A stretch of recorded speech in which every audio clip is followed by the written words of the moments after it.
Tres, dos, uno, go.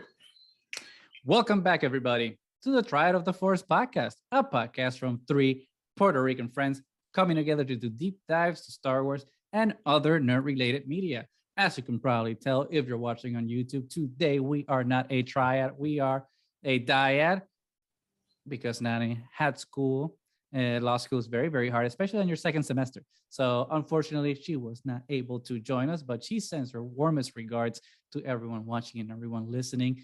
As always, she is forever in our hearts. So don't count her out yet. She will be rejoining us later this week when we talk about episode 6 of the chapter 6 of The Mandalorian with a special surprise guest. So please stay Boba tuned Fett, the Book of for Boba. that. Alleged. Oh, what did I say? The Mandalorian. Well, chapter 5. You can definitely. I can make an argument. Make an argument that this might be Mandalorian 2.5, but. Yeah, after chapter 5, I think a lot of us are confused. Apologies for that. I guess if you listen to our last episode with M from Pink Milk, you can tell that we were very enthused with chapter 5. So it kind of, I guess, threw off our our thoughts of which show we're watching. But thanks for the correction. Live corrections are better than like doing corrections after the fact. So chapter 6 of the Book of Boba Fett premiering tomorrow, Wednesday, today, Wednesday. I don't know when you're listening to this, but on Wednesday of this week. But we figured we were going to do like a different topic. We were going to do a sequel to an episode from season 1 that we've procrastinated a lot on, as good Puerto Ricans do. Oh, we let it for season 2, you know. Season 1 gets...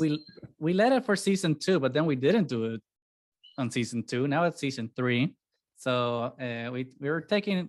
Good things come to those who wait. And we were going to do that today for today's episode, but because of Nani's unfortunate absence, we figured that would be a better topic, a topic that's better served of having the triad complete, all the forces complete, so that we can, be amazingly powerful and tackling that awesome topic. And maybe as a tidbit, maybe we can Mo's laptop fell once again. This is becoming a habit on the laptop webcam front for all of you listening.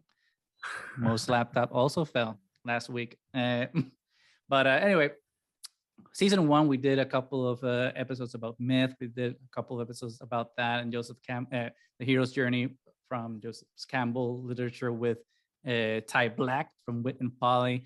And based on that, we did an episode about taking each movie of each trilogy and kind of not doing a versus because they're all great movies, but kind of comparing them to see how each one represents the parts of the hero's journey, which I thought was a pretty good episode. So you should definitely check it out if you have some time.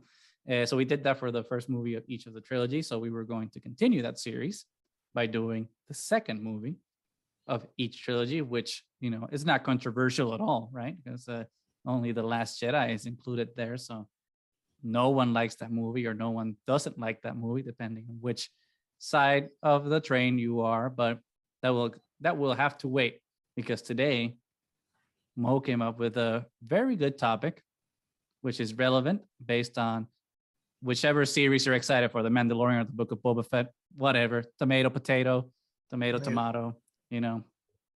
Mo, why don't you talk about like what you wanted to discuss today? Because I think it's actually very good and very timely and very interesting. Well, I think last episode really brought into perspective, the question of what is the Mandalorian? What defines a Mandalorian? Is it somebody that was born in Mandalore? Is it somebody that follows a certain creed of the Mandalorians? Is it somebody that's part of like old Mandalorian families? What is the essence of the Mandalorian? Of what is a Mandalorian? Mm-hmm. Because we clearly have, and across all medias, from the original trilogy, prequels, Clone Wars, sequel trilogy, Rebels, Mandalorian, and the Book of Boba, they all have Mandalorians in some capacity. And they've all, in some way have expanded the mythos of what, or the legend of what is a Mandalorian. But up to this day, there's no real answer. Or at least that's my interpretation. There's no Mhm. concrete canon or answer of like, what is a Mandalorian. And I think that's appropriate. I think that's that's probably, it's either intentional or let's just let it be, because Mhm. at the end of the day it's just a label. What, and labels can change. And then Mhm. if labels can change in our planet, imagine labels in Mhm. a galaxy, like. And yeah, and these galactic cultures that have thousands of years of fake history. So Exactly. which is kind of a good point to make now before we keep moving forward. Uh, Anyone who's listening who's like a big fan of the lore of canon or legends and is super invested in the actual history, we will dive a little bit right into some of the things we've seen in the canon about Mandalorian history.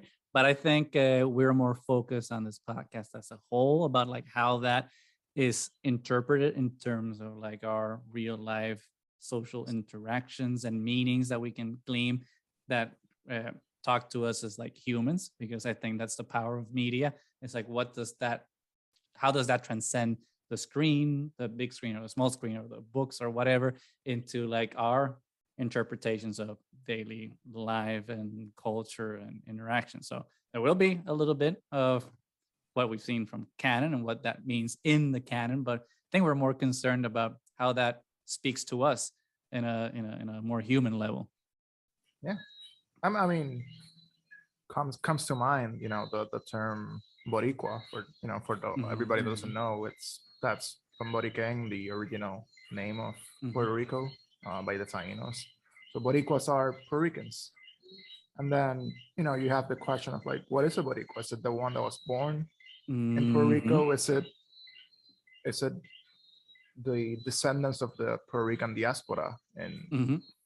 to the US and to other parts of the world? Is it your parents? Is it your grandparents? What makes somebody a Boricua? And Yeah. it's a Yeah. direct like line of what makes somebody a Mandalorian. Like Mm-hmm.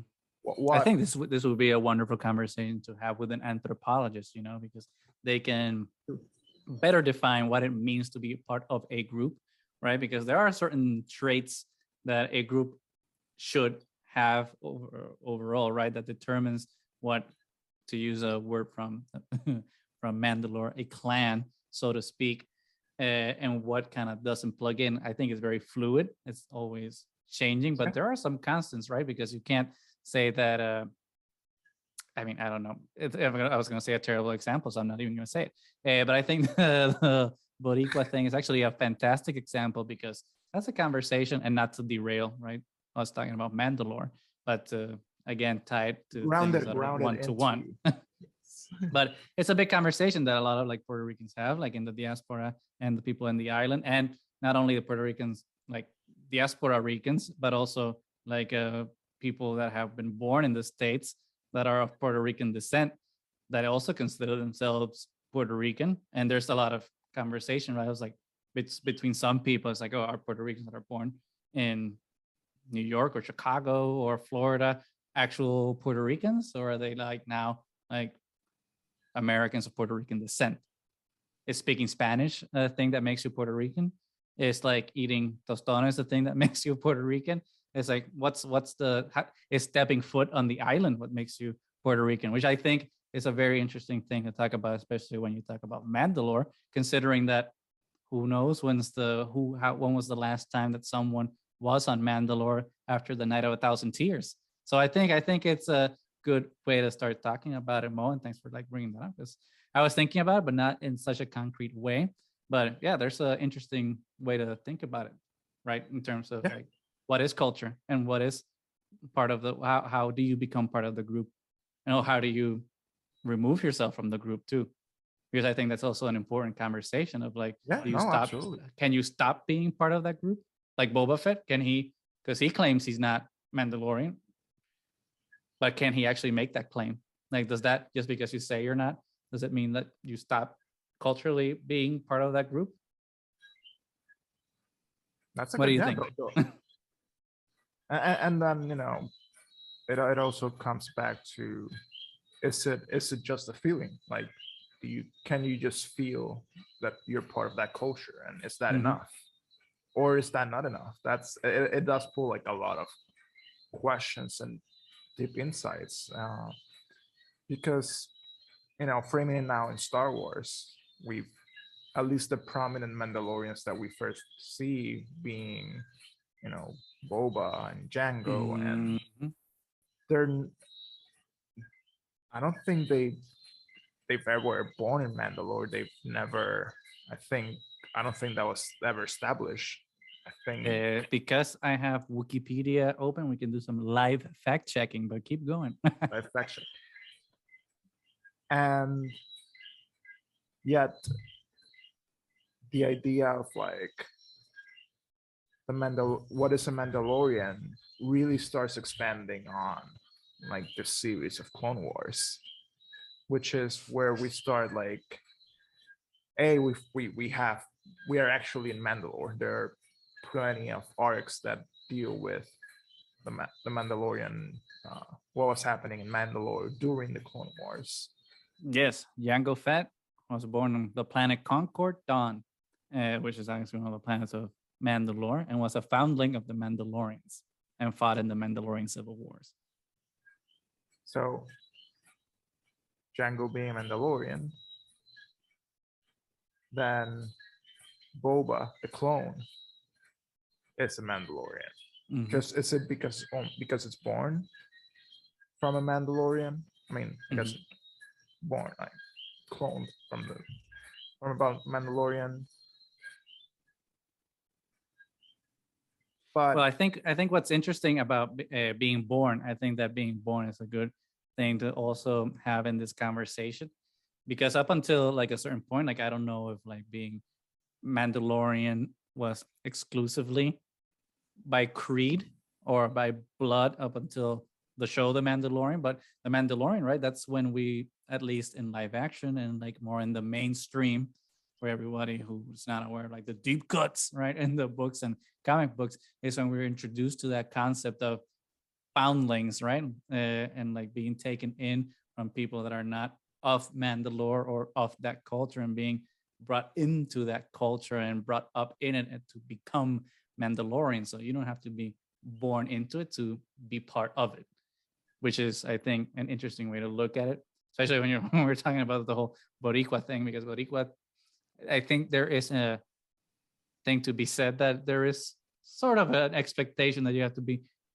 born in a way, even though I guess not, because some people that have been adopted when they were children and raised in that culture could be considered foundlings, right? So interesting conversation. But then it's an interesting concept, because foundlings, it's the idea that you're bringing in kids who have yet to develop a sense of like culture or background. None of these foundlings are adults or people that have already made or ingrained a culture. So there's a sense of like, you need to be a clean slate in order for us to give you what is the Mandalore creed or what is the Mandalorian lifestyle. And I think nature versus nurture, right? Yeah, nature versus nurture. And one of the things, correct me if I'm wrong, but the first impression of like what most Mandalorians claim to be their essence is that they're warriors.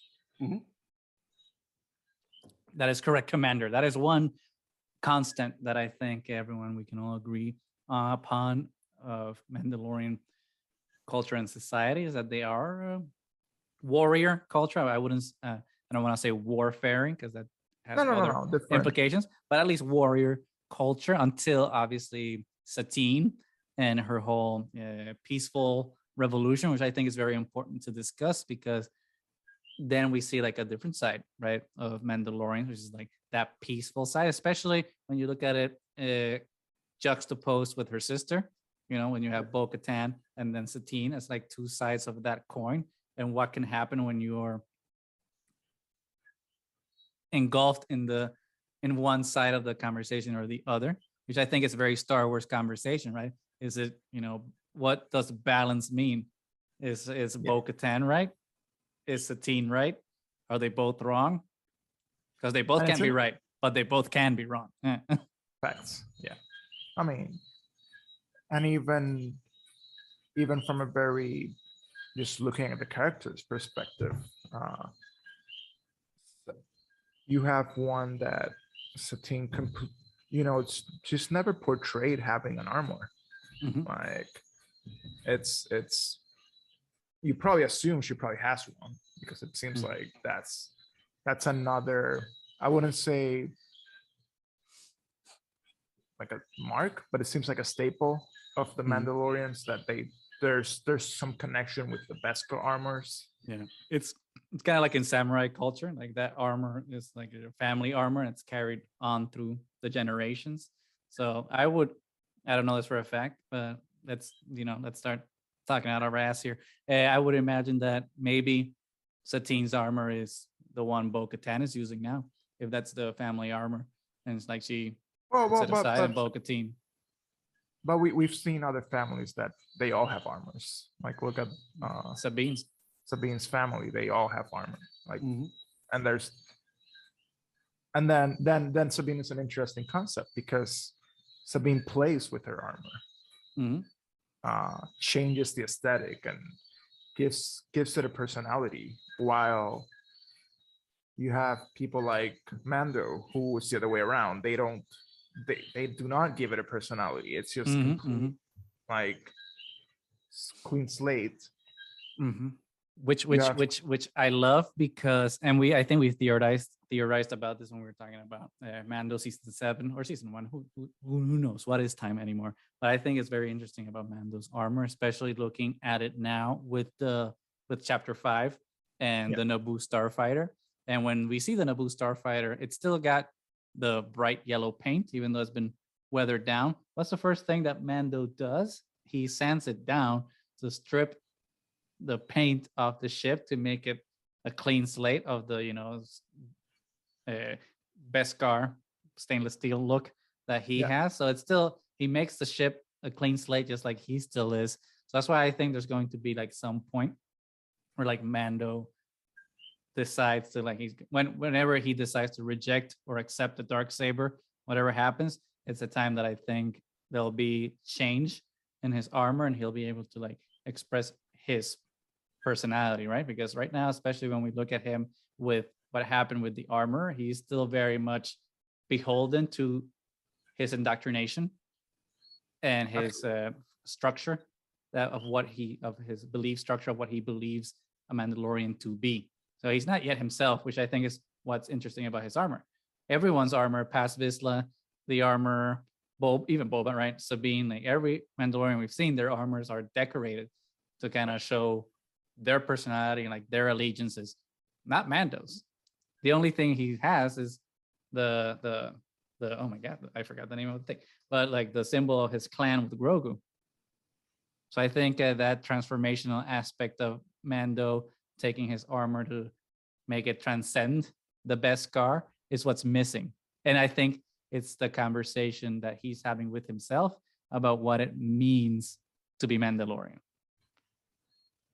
And that is interesting because then there seems to be a connection between, there is the Mandalorian as a culture, but there's also a certain individuality that comes either from the clans per se or from the actual just individuals that we've seen.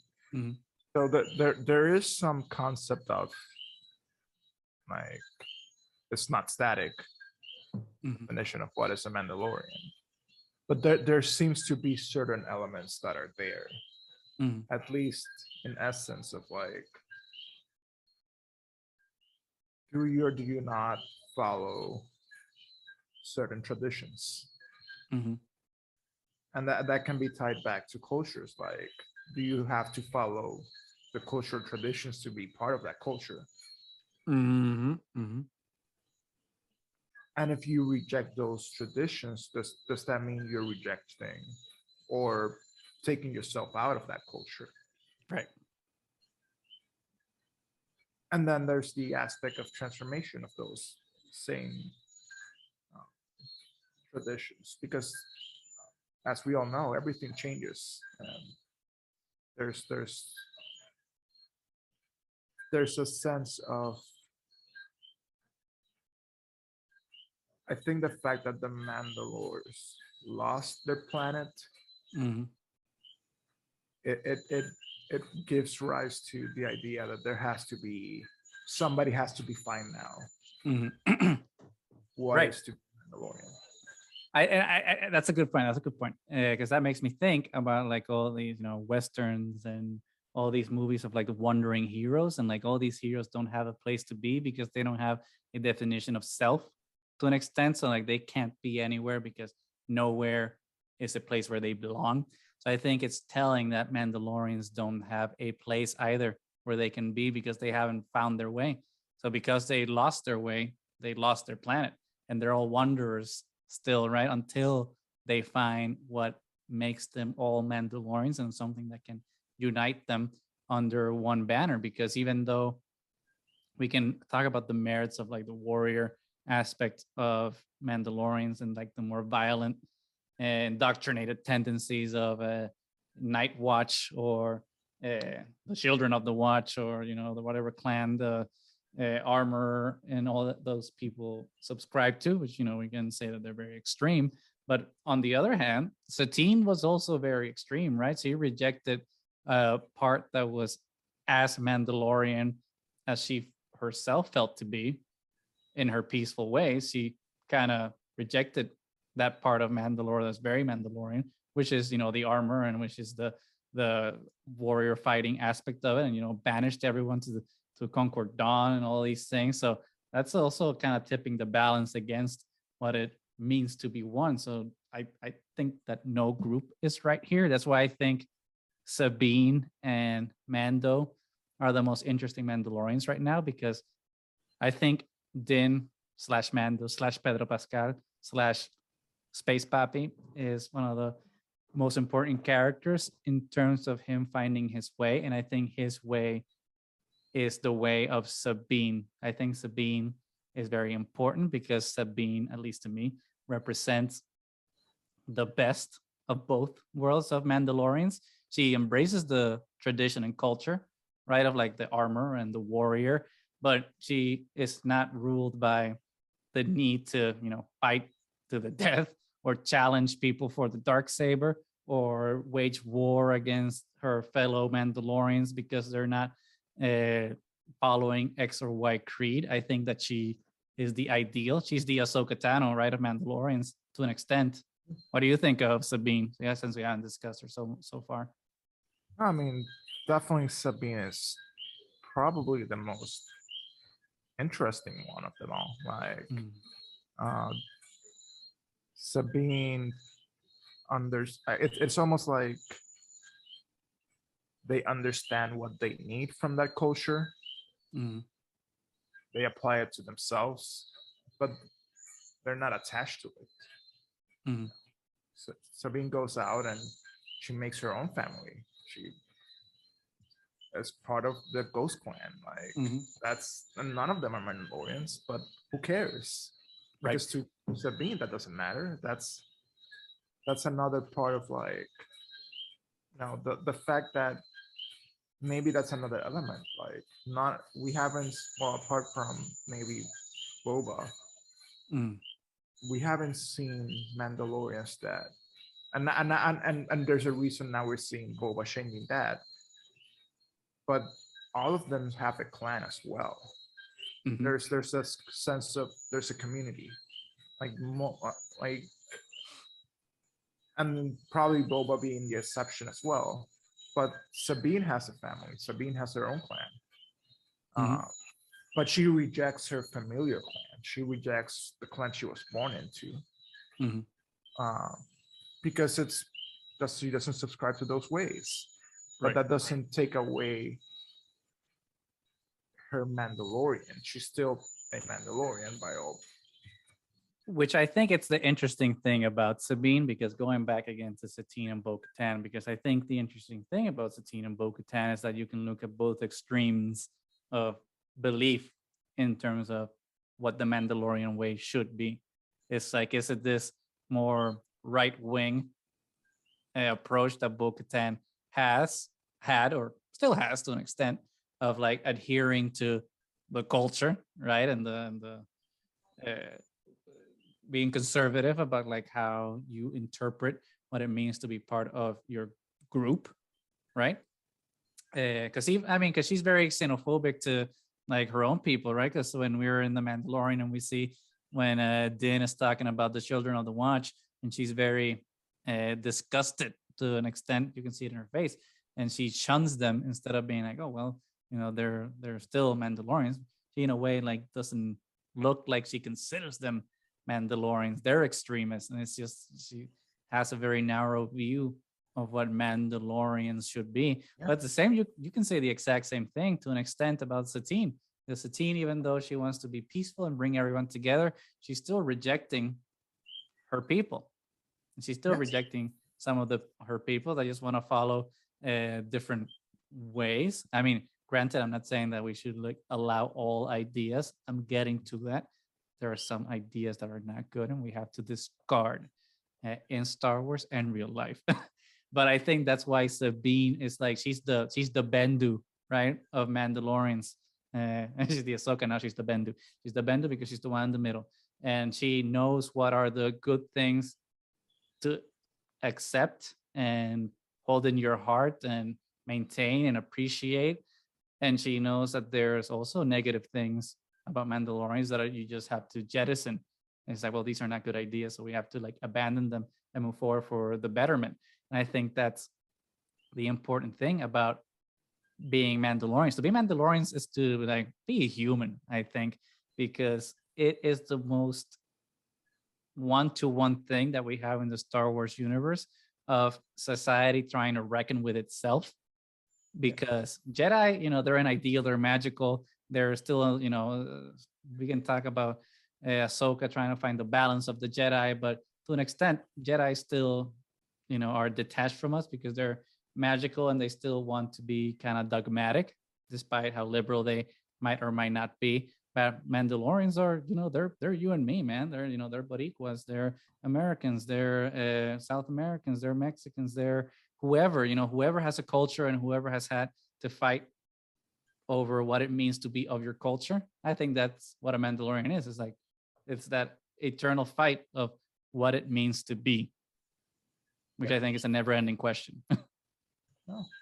And that is part of the essence of, that is part of being, what is learning to understand that and that curiosity. But as you were saying, like Sabine, is the one that is able to transcend both of those things and like bring that balance. And we can also see like the backlash of Satine, like now going back to Satine, like, and like what remains, or what we're seeing that remains of the Mandalorians are probably, the Armorer and bo-katan. They're pretty much both what we would consider like more like right wing in our society. Who in bo-katan? The Armor? The Armorer. Yeah. We're talking about extremists. We're talking about leaders that, you can see it in their passionate belief that if they do not win the Darksaber via battle, then everything's doomed.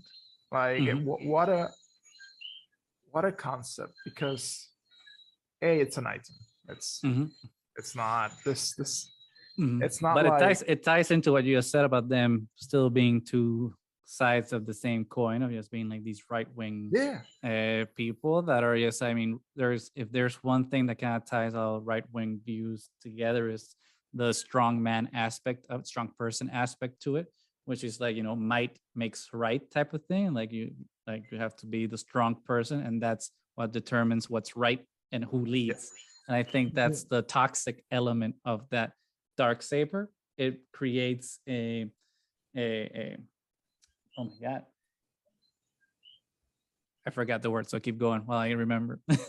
well, not now. Superstitious. There we go. Like a superstitious element to power. And it's interesting because now that we bring this up, and if so, the fact that we've talked this a little bit about it, that Grogu is officially foundling, like so that means that Grogu is a Mandalorian. So I want to see the second Mandalorian Jedi after previously. Yes. So that that just means like the writing on the wall is there. Grogu will inherit the Darksaber. Mandalore. Exactly. Grogu is the leader of Mandalore. Grogu is the leader of Mandalore. And what better way to break all stereotypes than a foundling that doesn't even look like any of the other Mandalores that we've seen. This is a completely different species. Oh my god, I love it. I don't think they're gonna do that, but I love it so much just for what it means. It's just like, exactly. That's it. Yeah. And then imagine, and then make it right. Make Grogu wield the Darksaber, not with their tiny little hands, but with the Force. Like baby Grogu just sitting there, and anybody that's. It's interesting though, because let's see what you think about this on Twitter. For anyone who follows us and sees us on Twitter, that we've had like our very good friend Alden Diaz on the show a couple of times. And if you don't follow him, you probably should, because he has he goes on his Twitter threads every once in a while, and they're pretty epic. They're pretty epic, and there's some really good insight there. And one of the ones he did fairly recently was about the Darksaber, and he was advocating for the destruction of the Darksaber, which is jarring at first, right? Because you're like, wait, you're gonna destroy Excalibur, like that. But when you kind of think about it, it starts making more sense, because what is creating discord through Mandalore is this, what we were saying before, the might makes right, and power and symbols of power, and how one person has to challenge the other for the right to rule. And what does that even mean, right to rule? It's like like past Vizsla because he's beefier than Jaren, or because he has the last name, he feels like he should rule.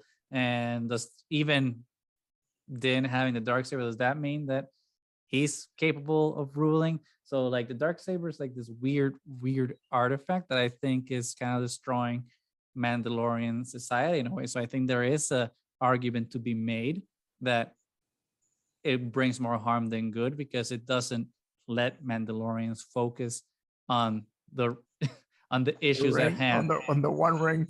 Yeah.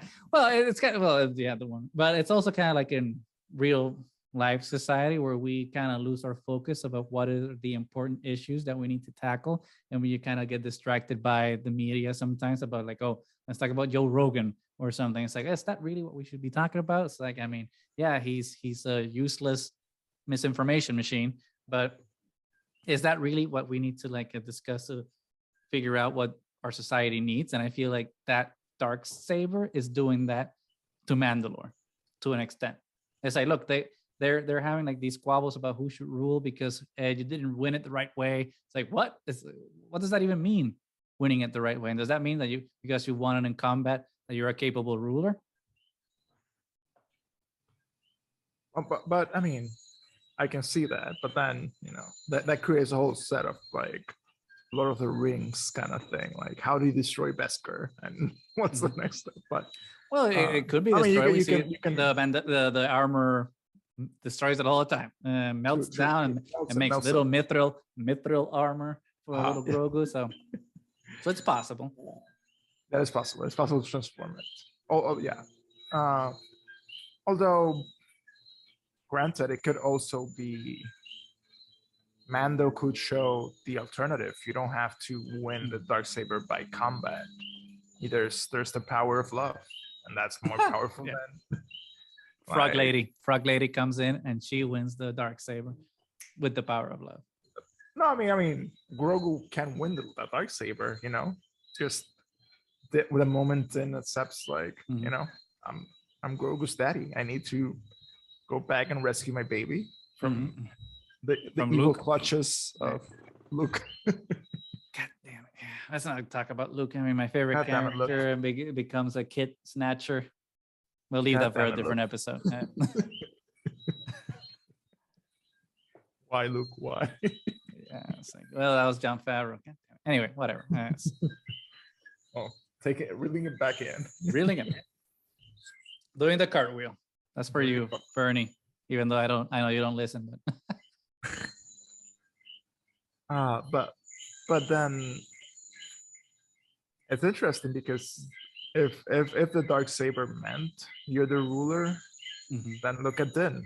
Has the Darksaber and it's being like still completely indoctrinated and just has no idea what to do or follow. Like, but that's the thing. It's kind of fake superstition, right? It's a superstition of convenience. It's a superstition of convenience because if Mandalorians actually gave two craps about if you are the wielder of the Darksaber, which you have won in combat correctly or appropriately or rightfully, whatever you want to call it, then the armor should be like, oh, my lord, you know, it's like, exactly. Right.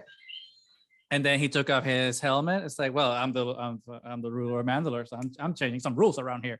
But the armor is like, the minute she sees Din with the Darksaber, she's not like, oh, my Lord Mandalore. Yes, let me bow to you. Like, no, she don't care because she's like, no, like you're not real. I mean, yeah, you're a foundling, and you're a Mandalorian, but like you're not.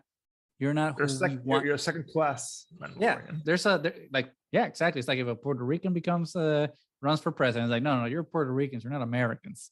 You're second class citizens. So you're not the ones that like should shepherd our ways. Because it's the same thing. Like I think bo-katan could have won the Darksaber in combat, and she still would not have been accepted by the Children of the Watch and the Armor and like that clan, because they're like, no, we don't want you to lead. So it's a double standard, right? It's a false requirement. It's like fake outrage, right? Where people get upset about things that don't really outrage them. It's just they just want to have things their way. And I think that's the double standard of the Darksaber. People, and when I say people, I mean Mandalorians. And Mandalorians, I really get hung up about how it's won, when ultimately it doesn't really matter because they don't care who won it through combat. They just care that the person that they want in power is the person in power. Yeah. Because it's the same thing with Darth Maul. Darth Maul won the Darksaber by combat, but no one, like there was a vast group of people that did not accept him, including bo-katan. Bo-katan was just like, nope, you want it but nope, you're not the leader of Mandalore. Which is like, okay, and yet he did want that. Why is he not the leader? And then same applies. Why isn't Din now the overlord and everybody's bowing down to Din? Because it's a convenient story for them to justify why they don't have power. That's it. Well, it's a story. It's a story of like society to an extent, right? And you see it like in countless moments in history and in movies and stuff, when someone that comes from other means, and when I say other means, I very specifically mean when you're not wealthy and you become wealthy, the people that have been in positions of wealth and power do not want to accept you because you are not of the in-group. So there is always like this out-group, in-group experience between those with powers and those without. And even when someone becomes someone with power, they're still shunned by that society because it's a club. And it always has been a club, and Mandalorians keep exemplifying that. But it's not really about, I want to, about uniting Mandalore. It's about who's Mandalore. And I think that's why Boba and Jango are like the ultimate badasses in that sense in my book, because they're like, that's your problem.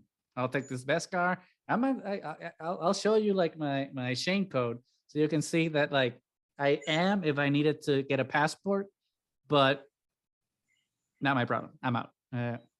You guys deal with your issues. I got my issues to deal with, and they don't involve like this weird Civil War stuff. Exactly. It's like, I'm dealing with my own shit and Tatooine. I don't care about what y'all got up going up out there. Mm. Although, who knows? Maybe that will change, and in the next few episodes, we'll see Din convincing Boba to go out and take over Mandalore or something like that. But I think it's plausible for sure. it's possible, but right? especially since they're doing the Marvel thing, where like everything has to kind of cross over with each other. But Everything. It's this is such a big galaxy. Mhm. It's like the patrol the patrol. Yeah, it's like how space- many times does how many times does this guy have to be like reassigned his patrol route? Exactly. Like It's like, wasn't he like in the like somewhere else completely, and now he's patrolling Tatooine? And like, what? Whatever. We already discussed it in chapter 5. We're not gonna talk about it. Let's come back. Let's relax. Sen. Anyway, but those right wingers. Anyway, sorry. yeah. I but mean, talking about we've been bashing them as right wingers too, but in a sense they are also like left wing people, because if there is one thing that the right and conservatives do very well is putting aside the minutia of their differences and banding together to get big picture things done. If there is one thing liberals are terrible at, is coming together, because no one is liberal enough for anyone. No one, there is like so many sub clans and like there is no agreement on anything. And there's just, it's very frustrating sometimes, because there's like, hey, there's a big picture thing that we can all kind of agree on to move things in that direction. And it doesn't happen. And I feel in that sense, Mandalorians are that way. Like they don't focus on the big picture thing, and like all these petty squabbles kind of get in the way of their own victories. Because can you imagine if all of the Mandalorians got together when the Empire was gonna do the Night of 1,000 Years? They could have kicked ass immediately and just and just kicked them out of the planet. But no, they let their petty squabbling weaken them. Which is again, not now derailing a little bit. It's a big props to Big Papa Palpatine. Saw that, these people are never gonna be my ally, and they're definitely gonna be a pain in my ass. And they're divided because they're all doing their petty squabbles. And I'm more right wing than any of them. So I'm gonna blow the shit out of them. Yeah. I mean, he knows that Mandalorians together are a bigger, like one of the biggest threats he could ever encounter, because they're a force to be reckoned with. They decide to fight. I mean, look at how much damage. Look at how much damage Sabine, Bo-Katan, Din, Boba, what they can do individually when they decide, when they want to fight for a purpose. And that's just like one. When they get together, holy crap! And when it's the whole of them, I don't even want to imagine what that looks like. That's like they could have taken down Palpatine on Exegol in 2 seconds if it had been like all of Mandalore together. But again, another parallel with the Boricuas. When they come together, they do amazing things. But for the most time, everybody's like doing their own shit.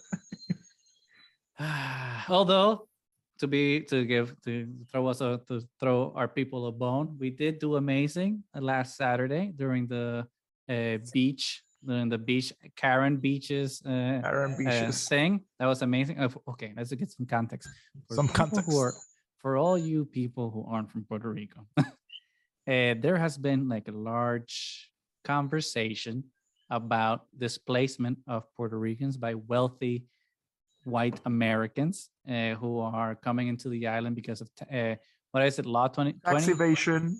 What is it, Law 22 or Law 60? What is it? Law 22. Law 22, which allows wealthy Americans to evade taxes. And there's been like a lot of them coming into the island and displacing Puerto Ricans and raising the cost of real estate. And I mean, there's some amazing videos by this video journalist called Bianca Gralao, which you can just look on YouTube. She's amazing. Please go check her out and subscribe. She'll do a much better job at explaining it than I do. But because of that, there was an event that happened at the beach where like this Puerto Rican Karen who's married to like a white rich guy came out to the beach, which beaches in Puerto Rico are public. There's no private beaches. No private beaches in Puerto Rico. Technically, there's like one or two, but anyway, the majority, like 99% of them are not. And she was claiming that you have to be a millionaire to be able to be on the beach by her house because her house was cost over $1 million. So obviously, Puerto Ricans, if there's one thing that we are good at, is being humorous and taking something that's not as good and turning it into a party. And we manifested against the Puerto Rican Karen and big colonizers as a whole, and just partied in front of her house at the beach. Amazing. And that's what we do. We do come together for the right things. A beach ball, a volleyball tournament. Oh, well, yeah, which makes sense because Puerto Rican Karen was trying to stop people from playing volleyball on the beach in front of her house, which is like, they're not in front of your house. They're a couple feet away. It's the beach. It's like, this is not the first time they're in a people. public beach. Yeah, it's like, and it's Ocean Park. I mean, this is a massive tangent. I'm sorry. I'm sorry, people. This has been going on for a while. Like, this is not new.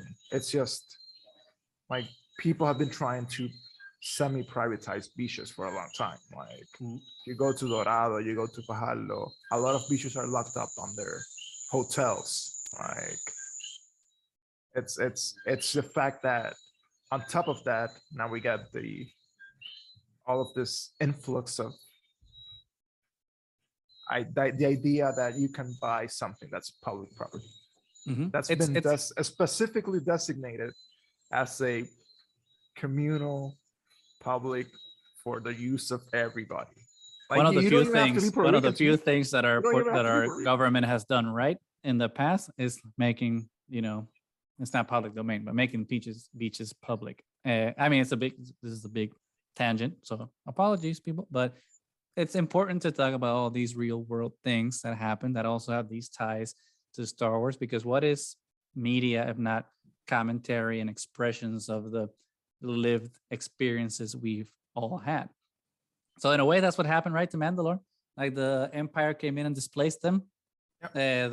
The only difference is that they didn't displace them with wealthy imperial people from Coruscant. They just bombed the shit out of it. So kind of like what the U.S. government did with Vieques to an extent, right? They just bombed our beaches. So our beaches. There you go. Boom. But anyway, coming back to our Mandalorian discussion. So we've talked a little bit of like the context of Satine, bo-katan, Sabine, Din, Boba, like some of the high-profile Mandalorians that we think have been, the armor obviously, that have been kind of exemplifying what it means to be Mandalorian through each of their unique lenses. But obviously we see that there's going to be like a big confrontation or a big redefining of Mandalorians coming in either in Mandalorian season 3 or some other, like the Mamdo Brigade spinoff or whatever we're going to call it. So Mo, what do you think that this is all pointing towards, especially with Din's journey, since Din's journey, I think, is very, and not analogous, but it's a one-to-one, I think, conversation about that question that we're talking, right? Of what it means to be Mandalorian. Well, if anything, the story, and to our listeners, you can claim if you don't follow this, that's cool. It's my opinion. The story that we need is the one that embraces all of them being Mandalorians and all of them conceding and accepting that, okay, it's okay. You can be a Mandalorian if you're 100% under your helmet, and doesn't matter what, you can't. As long as you're not harming anybody. As long as you're not harming anybody else or forcing anybody else to follow that. Bo-Katan will learn that it's okay to have crazy fanatics that don't want to take the helmets off. It's their problem. They smell under helmets. That's not your problem. Like, As long as they do it on their own time. as long as they do it in their own time. Then it's gonna learn that, you know, Mandalorians and Grogu, that's all you need. They're a family, and that's the Mhm. Mandalorians are a family, and you know, families fight. They're siblings. Families Some things fight. do not, That's true. siblings do not agree. Parents might not agree on certain things, but in general, Mhm. there's a certain expectation that even though there's a disagreement, there's the idea of like at the end of the day, we're part of the same Mandalorians, we're part of the same Mhm. family. There's something greater that goes beyond my individual ego that says, oh, I fight you, but you know, we learn from each other. We put things aside and We have to kill the ego. exactly transcend the ego. So Everyone needs to take some LSD and and kill the ego. you do some ayahuasca, do some Ego death. ego death, but maybe Yeah, that's what you were like, oh, interesting.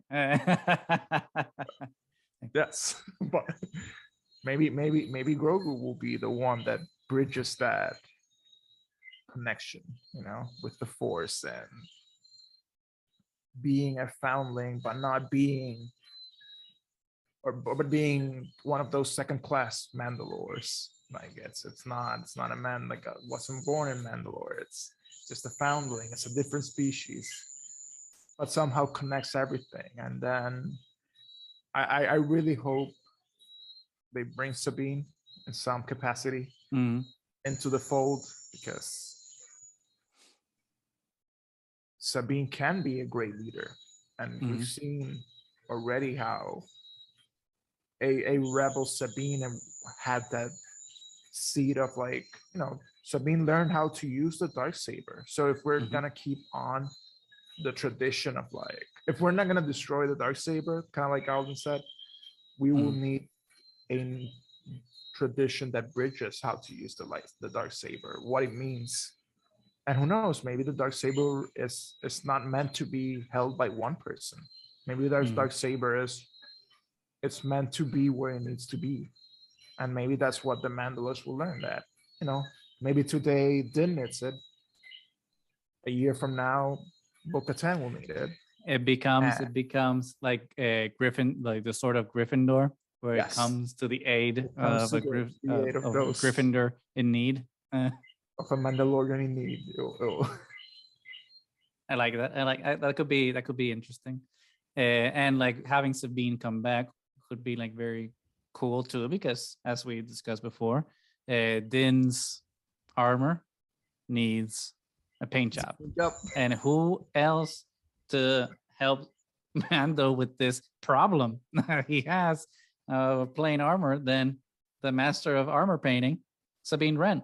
I mean, this I don't want to like speculate too far, and this is probably like a speculation that's not appropriate at this time because we'll find out uh, after this episode airs. So this speculation is going to fall flat. But since the new episode of this week, chapter 6, is going to be written by Dave Filoni, maybe this is an episode where Sabine shows up. I don't think so. I think that's something that should happen in the Mandalorian.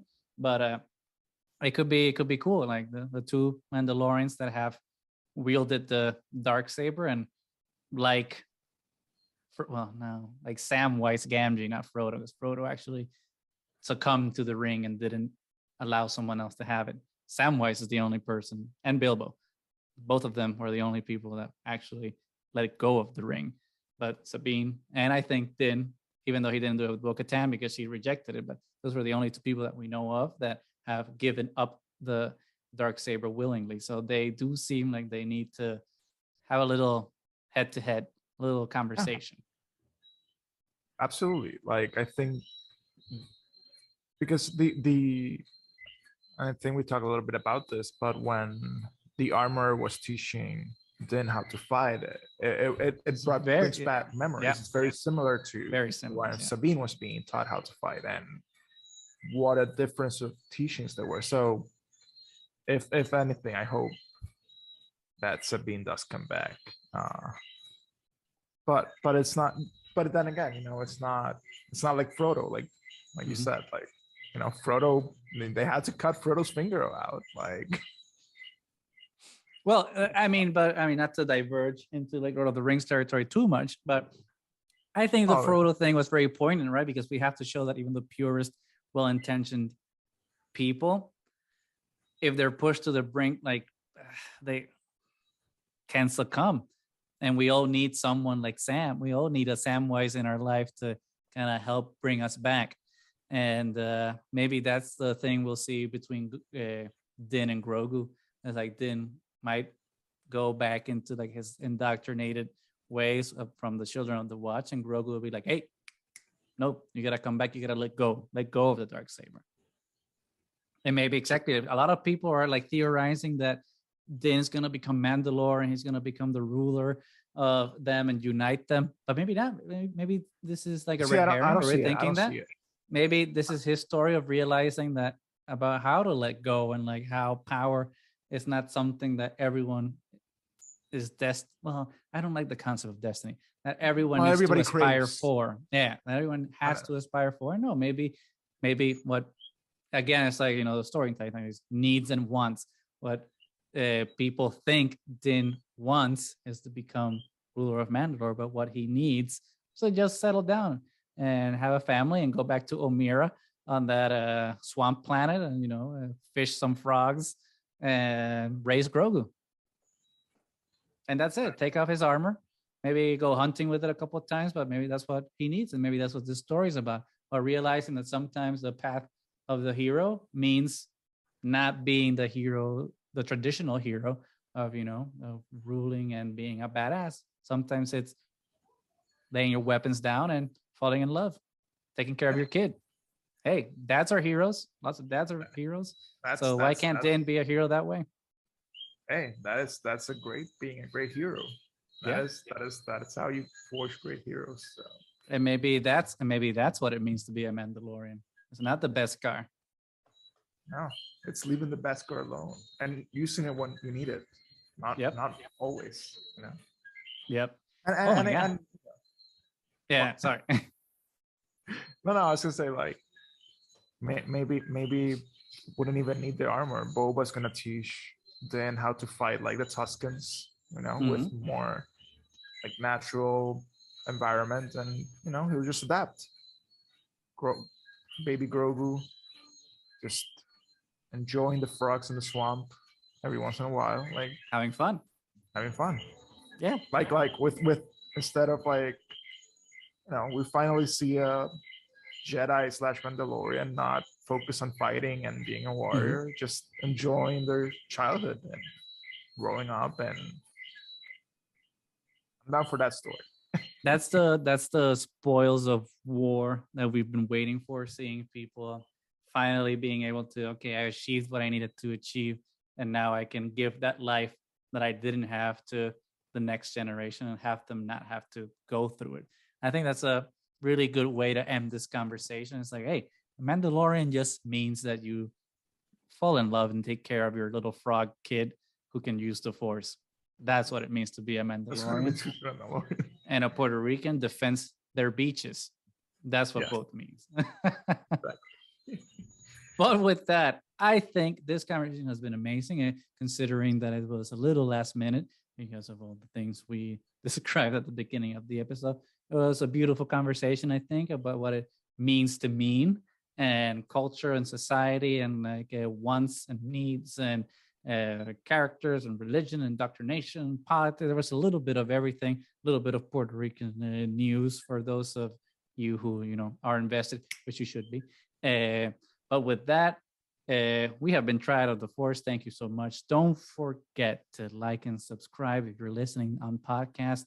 If you're on Spotify now lets you leave a review. So please leave us a 5-star review. If you're on Apple, also leave a 5-star review and write us one. That really helps out the algorithm, even though we don't understand it. It does something, I guess. If you're watching on YouTube, thank you. Leave a comment if you agree or disagree with us. Leave a like. Please subscribe. Hit that bell for notifications. If you want to also see what other whimsies we're doing on the social medias, we're on Twitter, Instagram, Facebook. Just search Triad of the Force. and you'll find us. And if you want to support the channel, we have a TeePublic store where we have 1 or 2 designs there, which, really help out. Not all of them are branded. So if you want to buy one of our designs, but you don't really want to sport our logo, you can definitely do that. And it'll still help us out. But with that, we have been Triad of the Force. We'll still be back this week for one of our Boba Fett review episodes. I almost said Mandalorian. So please make sure to tune into that. But with that, we have been Triad of the Force. And may the Force be with you.